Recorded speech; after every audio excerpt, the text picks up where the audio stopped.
con mutación de DH presente. Este comparte ciertas características con el grado 2, pero tiene anaplasia focal o dispersa, tiene mayor proliferación celular y va a corresponder a un grado 3, por lo cual la evolución es más torpia y el pronóstico es peor que un grado 2. La localización sigue siendo a nivel del lóbulo frontal la más frecuente y a nivel de las imágenes, en estas variantes anaplásicas sí podemos y es frecuente encontrar realce heterogéneo con el contraste. Pueden ser lesiones que tengan edema perilesional y efecto de masa, que eso es infrecuente en un glioma de bajo grado, pero sí en las variantes anaplásicas. En la histopatología, como ya les dije, suelen tener elevada celularidad y actividad mitótica, y acá algo que los diferencia también es que el Ki67 suele ser mayor que el glioma que el astrocitoma de grado 2 y ronda entre el 5 y el 10% y nos habla de que esta variante anaplásica tiene una tasa de replicación celular mayor. Y otra característica es que si bien tiene el TP53, el ATRX que nos define la estirpe astrocítica puede ser negativo. Y otro que lo puse, no puse ninguna clasificación, no está en la clasificación, pero están hablando, es de esta variante astrocitoma grado 4 IDH mutado, que sería una variante de astrocitoma con características histológicas de grado 4, es decir, alta replicación celular, mitosis, atipía, proliferación microvascular y necrosis, pero sin características de glioblastoma y que se clasificaría como un astrocitoma grado 4. IDH mutado, que eso es lo que lo diferencia de un glioblastoma. Y a diferencia del glioblastoma, a pesar de que los dos son grado 4, esta variante astrocitoma tiene mejor evolución. Tenemos la variante anaplásica IDH no mutado, también poco frecuente y tiene comportamiento clínico más agresivo, similar al glioblastoma. Y también puede tener su patrón de crecimiento gliomatosis cerebri. Con respecto al oligodendroglioma, como ya les dije, para hacer diagnóstico de oligodendroglioma tiene que tener la presencia de IDH mutado y la codeleción no P19Q. Corresponde al casi el 6% de los gliomas, el pico de incidencia es entre los 35 y 44 años, es más frecuente en varones. La localización también es lóbulo frontal, pero podemos verlo a nivel del temporal, parietal y occipital. Y esto se lo vuelvo a repetir, independientemente de las características histológicas, la presencia de la mutación y la codeleción me hacen diagnóstico. Es un grado 2 y algo para tener en cuenta que si yo tengo un tumor que yo le encontré la codeleción, un OP19Q, es excluyente en la mutación TP53, por lo cual ni hay que solicitar. No se hace la mutación del TP53 porque una excluye la otra. Y me define una variante oligoheteroglial de la variante astrocítica. Aproximadamente 2/3 de los pacientes con oligodendroglioma debutan con crisis epiléptica. Esto es interesante, si bien todos los gliomas pueden presentar crisis epilépticas y los gliomas de bajo grado es bastante frecuente, en el caso de los oligodendrogliomas suelen tener crisis epilépticas que a veces son muy difíciles de tratar y que los pacientes se asustan porque piensan que el tumor va mal o que tienen progresión de la enfermedad. Y muchas veces se requieren más de un tratamiento antiepiléptico, quizás con 2 drogas o con 3 drogas, pero que nosotros decimos que es el genio del tumor, que es un tumor epileptogénico y que esto no me habla de un mal pronóstico. Obviamente, si el paciente tiene otros síntomas, uno lo tiene que controlar, pero tenemos que saber que los oligodendrogliomas suelen hacer crisis epilépticas muy frecuentemente. También puede tener otros síntomas de presentación, cefalea, un síndrome de hipertensión endocraniana, déficit neurológico focales o trastornos de la esfera mental. A nivel de las neuroimágenes, suelen ser lesiones hipoisodensas de la tomografía, pueden presentar edema perilesional, áreas de hemorragia o degeneración quística. Las calcificaciones son frecuentes en los gliomas de bajo grado, es frecuente encontrar calcificaciones. Y en un 20% estos oligodendrogliomas, a pesar de ser grado 2, pueden tener un tenue realce que se denomina en algunos lugares un realce tipo en velo de novia, es un realce muy sutil y que no me habla de mayor agresividad, sino de que estos tumores pueden tener un realce sutil. A nivel de la histología o de la histopatología tienen celularidad aumentada, tienen unas células que eran las que hacían diagnóstico histopatológico, porque eran células bastante características, con núcleo redondo y halo perinuclear, con la apariencia de huevo frito, y esto nos hacía pensar en oligodendroglioma. Pueden tener microcalcificaciones y depósitos de mucina. Y al igual que los astrocitomas, son tumores de lento crecimiento, de curso relativamente indolente, y los pacientes suelen presentar una sobrevida larga. ¿Cuáles son las características asociadas a buen pronóstico? Bueno, las mismas características de las que hablamos que definen buen pronóstico para un glioma: el paciente joven tiene mejor pronóstico, la localización al lóbulo frontal, el debut con crisis epilépticas, esto que les dije, que las crisis epilépticas en un tumor de bajo grado me hablan de mejor pronóstico, que el paciente posterior a la cirugía, y si la cirugía fue una resección macroscópica total, mejor pronóstico, y que el Karnofsky postoperatorio es elevado, también le mejora el pronóstico, y que no tenga nada de realce del contraste también. Hay una variante que no la puse en el astrocitoma, pero puede estar en cualquiera de las variantes de los gliomas, que se define como oligodendroglioma o astrocitoma, o inclusive glioblastoma NOS. NOS es una sigla para clasificarlos como no especificado, y que se usó cuando podíamos hacer el diagnóstico, porque yo les dije que el oligodendroglioma tiene que tener el sello de IDH mutado y codo de lesión PS9Q. Pero bueno, ¿qué pasa si la muestra que yo mandé era la muestra de un tejido insuficiente, tenía bajo contenido celular, o el lugar donde estoy no tiene la técnica adecuada para hacer el análisis del perfil biomolecular, pero tiene todas las características de oligodendroglioma, o tiene todas las características de astrocitoma o de glioblastoma? Bueno, yo puedo poner el diagnóstico, pero tengo que poner al costado la sigla NOS, que quiere decir que es un diagnóstico no especificado, porque no se pudo confirmar el estado de IDH ni de codo de lesión debido a las causas que ya les conté. Si bien esta sigla existe y uno se puede encontrar con anatomías patológicas con estas descripciones, actualmente se trata de que no se sigan poniendo esas siglas, o sea, de no utilizar la sigla NOS, porque se trata de, sobre todo porque la mayoría de los casos es que el centro no contaba con la técnica. Entonces se trata de derivar a centros especializados y que se llegue a hacer el diagnóstico biomolecular, porque es muy importante y porque está definiendo el pronóstico de muchos pacientes. Y hay otra sigla también que se usa, que es la sigla NEC, es cuando tengo una entidad que no la puedo clasificar basada en la clasificación de la OMS, no clasificada en otra parte, y que también se puede poner, pero bueno, son casos raros. Pero sepan que existe y que uno puede tener este tipo de descripción en una anatomía patológica. Tenemos la variante anaplásica del oligodendroglioma IDH mutado y con codo de lesión PS9Q. Como toda variante anaplásica, va a tener más atipía, aumento de celularidad, proliferación microvascular y actividad mitótica, es un grado 3. La diferencia con el astrocitoma es que este suele tener mejor pronóstico que la variante astrocítica. Se cree que por la presencia de la codeleción, que lo hace más respondedor a los tratamientos. La edad mediana de presentación suele ser en promedio 6 años más que el oligodendroglioma grado 2. También localizan el lóbulo frontal y le siguen en el temporal. Esta variante anaplásica, la diferencia de la variante anaplásica versus el grado 2 es que las crisis epilépticas son menos frecuentes comparadas con los de grado 2, y suelen debutar generalmente con otros trastornos como déficit neurológico focales, trastornos cognitivos, o inclusive signos de hipertensión intracraniana o cefalea. En las neuroimágenes, en estos casos sí es frecuente encontrar captación del contraste, que puede ser homogéneo o en parches. Y lo que yo les comenté, que esta variante es de mejor pronóstico que la variante anaplásica astrocítica, y eso se cree que es por la presencia no solo de la mutación de IDH, sino de la codeleción no PS9Q, que mejora la respuesta al tratamiento y el pronóstico.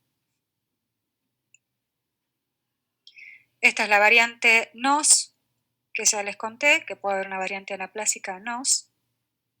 Y esto, para decir algo, es que si uno tiene la variante oligodendroglioma anaplásico NOS y en la descripción histológica se encuentra la presencia de necrosis y bueno, uno ahí tiene que tratar de arrimar lo mejor que se pueda al diagnóstico para hacer la diferencia con un glioblastoma, ¿sí? Porque el pronóstico va a ser diferente y en algunos casos inclusive el abordaje terapéutico. Bueno, y vamos al tumor de alto grado por excelencia, que es el glioblastoma IDH no mutado. Cuando nosotros hablamos glioblastoma primario, el tipo más frecuente de todos los glioblastomas es el glioblastoma IDH mutado. Tiene una diferenciación predominantemente astrocítica, tiene atipia nuclear, gran pleomorfismo celular, actividad mitótica, proliferación microvascular y o necrosis. La necrosis muchas veces está descrita como la famosa necrosis enempalizada, pero no tiene la mutación de IDH. Y eso me hace el diagnóstico de glioblastoma de novo IDH no mutado. Es el tumor maligno del sistema nervioso central más frecuente en el adulto y corresponde casi a la mitad de los tumores primarios cerebrales malignos. Es un grado 4, la mediana de presentación es de 60 años más o menos, es más frecuente en varones, al igual que los oligodendrogliomas, existen variantes de glioblastoma, y a diferencia de los tumores de bajo grado, suelen tener una localización más profunda a nivel de la sustancia gris de los hemisferios cerebrales, profundo, suelen estar adyacentes o muy frecuentemente infiltrando el cuerpo calloso y pasando de un hemisferio a otro, dando la imagen bien descrita en alas de mariposa. Los síntomas van a depender de la localización, generalmente suele ser cefalea, trastornos cognitivos, pueden evolucionar con déficit motor y en un 25% pueden tener crisis epilépticas estos pacientes también. Con respecto a la histopatología, ya les hablé, lo más importante es que tienen alta tasa de proliferación celular y son muy vascularizados y con presencia de necrosis, pueden tener hemorragia intratumoral o ser tumores que debuten con un sangrado intratumoral, pueden tener diversos patrones histológicos que uno a veces se los encuentra en las descripciones como glioblastoma de células pequeñas, glioblastoma con componente oligodendroglial, gemistocítico, gliosarcoma. Para resumir, todos terminan siendo grado 4, si bien algunos tienen características de más agresividad como los gliosarcomas. El tratamiento y el pronóstico es bastante ominoso en todos. Y el Ki67, que nos marca la tasa de replicación celular, suele ser muy elevado y siempre está por encima del 15 al 20%. Dentro de las alteraciones moleculares que podemos encontrar en el glioblastoma es la mutación del TP53 en un porcentaje que muchas veces no llega al 35 o 50%, la amplificación del EGFR, que les dije que la amplificación del EGFR me habla de una replicación celular incontrolada, la metilación de la MGMT, se encuentra en casi el 50% de los glioblastomas y esta indicación, esta característica, esta metilación del promotor, nos va a servir sobre todo en algunos pacientes donde tengamos que elegir entre un tratamiento u otro, como después vamos a ver. En las neuroimágenes van a ser lesiones heterogéneas con un centro necrótico, la necrosis que yo le hablé de que porque son tumores que se replican muy rápidamente, suelen tener un realce anular con el contraste, ese realce anular es porque el centro está necrótico y no capta el contraste, y puede extenderse a lóbulos adyacentes y al hemisferio contralateral, generalmente pasando a través de las fibras del cuerpo calloso. Y además, como todas las variantes de glioma, pueden presentarse como una tipo gliomatosis cerebri, con un pronóstico mucho peor porque son muy difíciles de tratar. Los glioblastomas son tumores que tienen una rápida evolución, crecen rápido, tienen mal pronóstico, incluyendo aquellos pacientes que tienen factores pronósticos favorables como una edad menor a 50 años o que se les pudo hacer la resección macroscópica completa, tienen pronóstico pobre, la sobrevida a 5 años no supera el 10%. Y hay veces lo que nos interesa en estos pacientes con respecto a la MGMT es que si la tiene metilada, estos pacientes nos van a responder al tratamiento, eso quizás lo que vamos a lograr mejores sobrevidas. La otra variante, que es menos frecuente, el 10% de los glioblastomas, es la variante glioblastoma IDH mutado. Cuando tenemos un glioblastoma IDH mutado, tenemos que pensar que ese tumor viene de antes, que está derivado de un glioma difuso que quizás no fue diagnosticado porque no dio síntomas, porque eran síntomas o que nadie les tomó importancia, y nosotros lo diagnosticamos cuando ya evolucionó a un glioblastoma. Y en este caso, como deriva de un glioma de bajo grado, vamos a tener la presencia de la mutación de IDH. Es un grado 4, suele presentarse en edades más tempranas, la edad media de presentación es 45 años, y recuerden que el glioblastoma es después de los 60 generalmente. Suele localizarse el lóbulo frontal, a diferencia de la localización del glioblastoma IDH no mutado, que suele ser localización profunda. Tiene mejor pronóstico que el glioblastoma no mutado por esta mutación de IDH, que lo hace un poquito mejor respondedor al tratamiento. Entonces, eso un pantallazo para que vean cómo diferenciamos los diferentes tipos de tumores. Y ahora hablar un poquito del tratamiento oncoespecífico.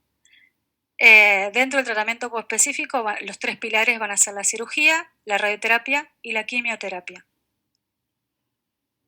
¿Cuál es el objetivo de operar a estos pacientes? Y cuando uno habla de resección macroscópica completa, si son tumores de pobre pronóstico.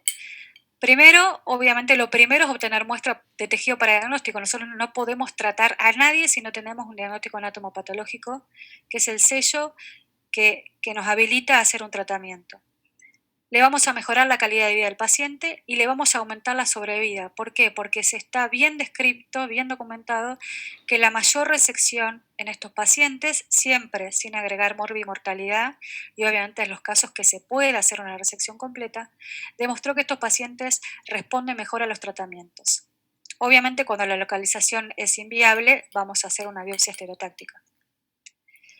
Con respecto a la radioterapia en los gliomas de bajo grado, van a encontrar diversas publicaciones. La radioterapia sigue estando indicada para los gliomas de bajo grado.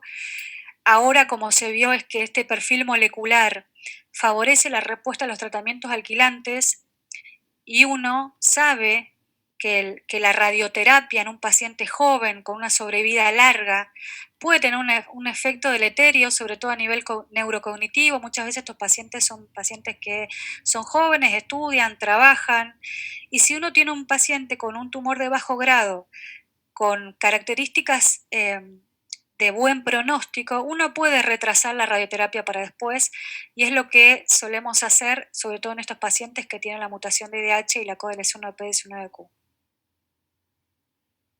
En los de alto grado, ahí sí uno tiene la discordancia entre hacer o no hacer radioterapia, y ahí va a ser bien especializado y focalizado de acuerdo a cada paciente, porque en estos tumores de alto grado sabemos que la tasa de replicación celular es más alta, pero de acuerdo al paciente, si tenemos un oligodendroglioma que, si bien sea anaplásico, tuvo una resección macroscópica completa, el paciente tiene un Karnofsky mayor a 70, 80 o 90, es frontal, es un paciente joven, podemos hacer primero quimioterapia y posteriormente completar con radioterapia. Algo a tener en cuenta, que todo paciente que vaya a hacer radioterapia debería realizar tratamiento neuroprotector con memantina desde el inicio de la radioterapia hasta completar el año, porque mejora el perfil cognitivo en estos pacientes. Recuerden que dijimos que son pacientes de evolución, o sea, de larga sobrevida. La quimioterapia estándar, tanto para los de alto como de bajo grado, son los agentes alquilantes. Como ya les dije y les repetí, la codeleción y la mutación son predictores de buena respuesta. Dentro de los agentes alquilantes encontramos la temozolamida y el PCB. PCB es una sigla para definir a lomustina, CSNU y procarbacina. Si bien no hay trabajos, hay un trabajo comparado y que está todavía en marcha, la temozolamida demostró ser igualmente efectiva en cuanto al control de enfermedad y con mejor perfil de toxicidad, por lo cual es la que se prefiere y es por vía oral, y los pacientes pueden hacer el tratamiento en su casa. En los gliomas de alto grado dijimos que íbamos a hacer la combinación de radioterapia más quimioterapia. La temozolamida demostró igual eficacia que el PCB, por lo cual es la que se usa, y estas son las dosis.